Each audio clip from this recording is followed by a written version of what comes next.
اللهم صل على محمد وآل محمد. الرحمن الرحیم الحمد للہ وکفا والصلاۃ والسلام علی عبادہ الذین اصطفیٰ اما بعد. خطبہ شعبانیہ کے حوالے سے یہ ہماری انشاءاللہ آخری گفتگو ہے، جس کے اندر انشاءاللہ اس کے باقی بچے ہوئے حصے کو ہم سمرائز کرنے کی کوشش کریں گے. ہم پچھلی مرتبہ پہنچے تھے کہ خداوند متعال نے اس ماہ مبارک کے اندر ہمیں مغفرت سے نوازنا ہی نوازنا ہے. یہ بات تو طے ہے کہ خداوند متعال نے مغفرت کا دسترخوان ہمارے لیے بچھایا ہوا ہے.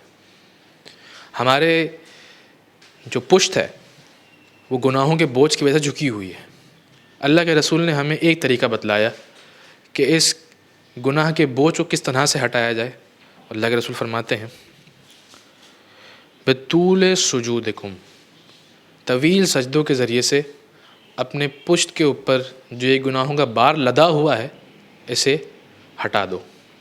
پھر اللہ کے رسول فرماتے ہیں کہ وَاعْلَمُوا، جان لو، ان اللہ تعالی ذکرہ، کہ یقیناً خدا بند متعال جس کا ذکر بہت بلند ہے،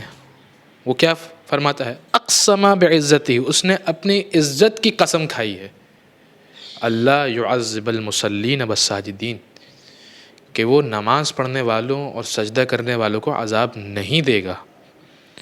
وَاللَّهُ يُرَوِّعُهُمْ بِالنَّارِ يَوْمَ يَقُومُ النَّاسُ لِرَبِّ الْعَالَمِينَ، اس دن جب سب کے سب خدا بند متعال کی بارگاہ میں کھڑے ہوں گے، ہاتھوں کو جوڑے ہوئے کھڑے ہوں گے، اس دن وہ نماز پڑھنے والوں اور سجدہ کرنے والوں کو جہنم کی آنکھ سے ڈرنے نہیں دے گا، ان کو محفوظ رکھے گا، انہیں خوف زدہ ہونے نہیں دے گا.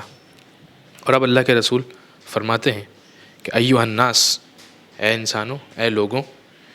من فطر منکم صائما مؤمنا فی ھذا الشہر کان لہ بذلک عند اللہ عز وجل عتق رقبۃ ومغفرۃ لما مضی من ذنوبہ، کہ اگر کسی نے اس مہینے میں کسی شخص کو افطار کروایا، اس کی فضیلت کیا ہے؟ اللہ کے رسول فرماتے ہیں کہ اگر کسی شخص نے اس ماہ مبارک کے اندر کسی دوسرے شخص کو افطار کروایا تو ایسا ہی ہے کہ جیسے اس نے ایک گردن آزاد کی ہو، یا مثلاً اس نے ایک غلام آزاد کیا ہو، اور اس کے جتنے باقی ماندہ گناہ ہیں، جتنے پرانے گناہ ہیں جو اس نے ماضی کے اندر انجام دیے ہیں، خداوند متعال ان تمام کی مغفرت کر دے گا. اتنا بڑا ثواب اللہ کے رسول نے ارشاد فرمایا کسی مومن کو افطار کروانے کا. یعنی اگر وہ افطار کرواتا ہے تو ایسا ہی ہے کہ جیسے اس نے غلام آزاد کر دیا، اور اس کے جتنے ماضی کے گناہ ہیں سب کے سب بخش دیے گئے. اب اللہ کے رسول کے صحابی سامنے تشریف فرما تھے. ایک صحابی نے اٹھ کر سوال کیا کہ اللہ کے رسول، ہمارے اندر تو اتنی طاقت نہیں ہے، ہم میں سے بہت سارے افراد فقراء میں سے آتے ہیں، غریب ہوتے ہیں، تو ہمارے پاس تو اتنی طاقت نہیں ہے کہ ہم کسی کو افطار کرا سکیں. تو بل دیکھیے ذرا، اللہ کے رسول نے اس کا بھی حل بتلایا کہ اتقوا النار ولو بشق تمرۃ، اتقوا النار ولو بشربۃ من ماء، کہ عذاب جہنم کی آگ سے ڈرو چاہے ایک کھجور کے ذریعے سے، جہنم کی آگ سے ڈرو چاہے ایک لیوان آب، یعنی پانی کے گلاس کے ذریعے سے. یعنی کوئی کتنا ہی غریب کیوں نہ ہو، یقیناً اس کے پاس اتنا تو ہوگا کہ وہ ایک کھجور کے ذریعے سے افطار کرا سکے، یا ایک پانی کے گلاس کے ذریعے سے افطار کر سکے. یعنی اگر کسی کے پاس کچھ بھی نہیں ہے تو اتنا تو ہو سکتا ہے کہ وہ کھجور کے ذریعے سے، کھجور کے ایک کھجور کے ذریعے سے یا ایک پانی کے گلاس کے ذریعے سے افطار کرا سکے. یعنی اللہ کے رسول اس بات سمجھانا چاہ رہے ہیں کہ کوشش کرو کہ تمہارا ہاتھ ہمیشہ دینے والا بنے، لینے والا نہ بنے. ظاہر سی بات ہے، بہت سارے لوگوں کی مجبوریاں ہو سکتی ہیں، امداد کے طالب ہو سکتے ہیں، لیکن اس میں بھی کوشش یہی کرنی چاہیے کہ جتنا ہو سکے بندہ دینے والا بنے، لینے والا نہ بنے.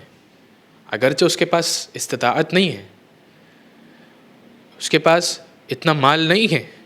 کہ وہ افطار کا بہترین انتظام کر سکے، لیکن اس کے باوجود بھی اللہ کے رسول نے یہ حل بتلایا کہ اگر تمہارے پاس اتنی بھی استطاعت نہیں ہے کہ کسی ایک مومن کو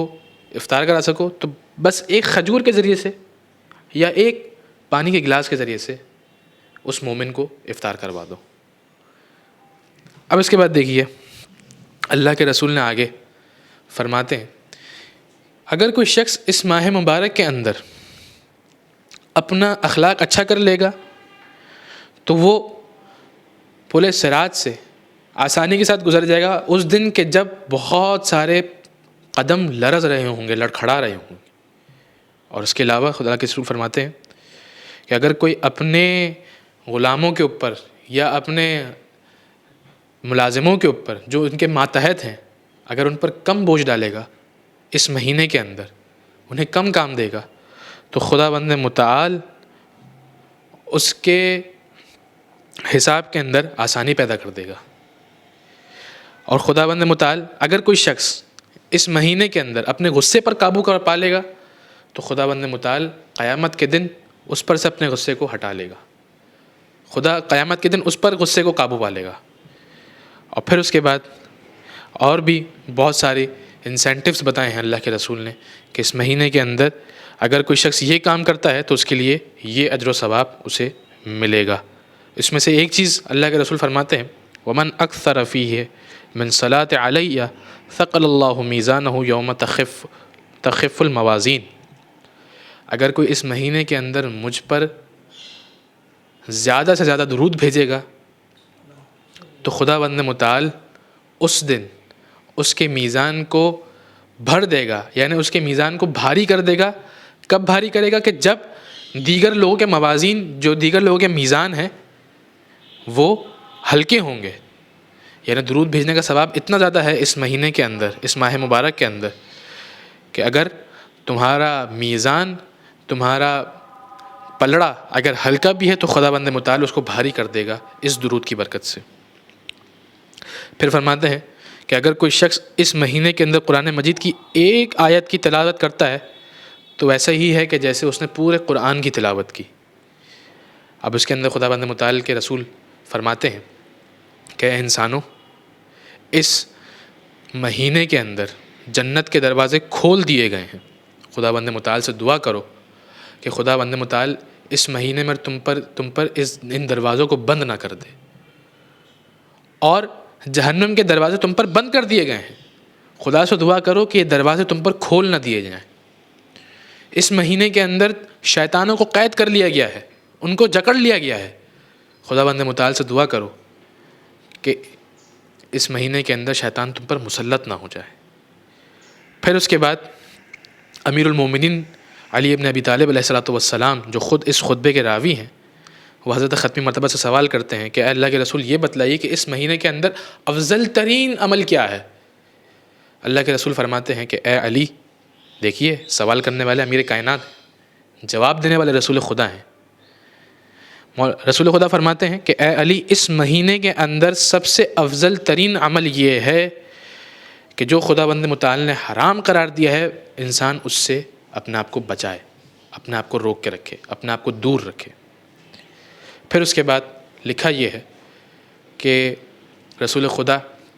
مولا کائنات کے چہرے کو دیکھتے جاتے تھے اور ان کی آنکھوں سے آنسو بہتے جاتے تھے۔ تو اللہ کے رسول سے سوال کیا مولا کائنات نے کہ اللہ کے رسول ما یبکی کا، یا رسول اللہ ما یبکی کا، اے اللہ کے رسول آپ گریہ کیوں فرماتے ہیں؟ تو اللہ کے رسول فرماتے ہیں کہ اے علی، ایسا ہی کوئی ماہ مبارک رمضان ہوگا کہ جس میں تیری داڑھی کو تیرے خون سے خضاب کر دیا جائے گا، اور اس آیت کا ریفرنس دیا کہ جس کے اندر ناقہ صالح کی کونچوں کو کاٹنے والے کو شقی ترین شخص کا لقب دیا خداوند متعال نے۔ اور اللہ کے رسول نے فرمایا کہ جو تجھے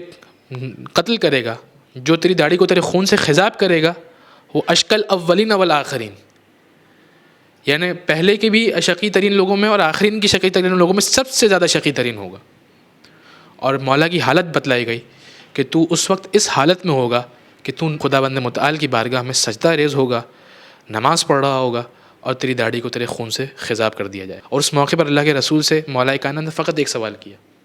یا رسول اللہ وذالک فی سلامت من دینی، اے اللہ کے رسول یہ بتلائیے کہ یہ جب سب کام انجام پائے گا کیا میرے دین کی سلامتی کے ساتھ انجام پائے گا؟ تو اللہ کے رسول نے کہا فی سلامت من دینی، اے علی یہ تمہارے دین کی سلامتی کے ساتھ انجام پائے گا۔ اور اس کے بعد اللہ کے رسول نے یہ فرمایا کہ علی جس نے تجھے قتل کیا اس نے مجھے قتل کیا، جس نے تجھ سے بغض رکھا اس نے مجھ سے بغض رکھا، جس نے تجھ پر سب و شتم کیا اس نے مجھ پر سب و شتم کیا۔ اور پھر اس کے بعد مولا کی فضیلت کو بیان کیا اور اس خطبے کا اختتام ہوا۔ ہم خداوند متعال سے دعا کرتے ہیں کہ مالک قرآن مجید کو صحیح طریقے سے سوچ سمجھنے کی اس مہینے کے اندر خاص طور پر ہمیں توفیق عطا فرما، مولا کے اقوال، مولا کے حکمتوں پر ہمیں عمل پیرا ہونے کی توفیق عطا فرما۔ وآخر دعوانا ان الحمد للہ رب العالمین۔ اللهم صل على محمد وآل محمد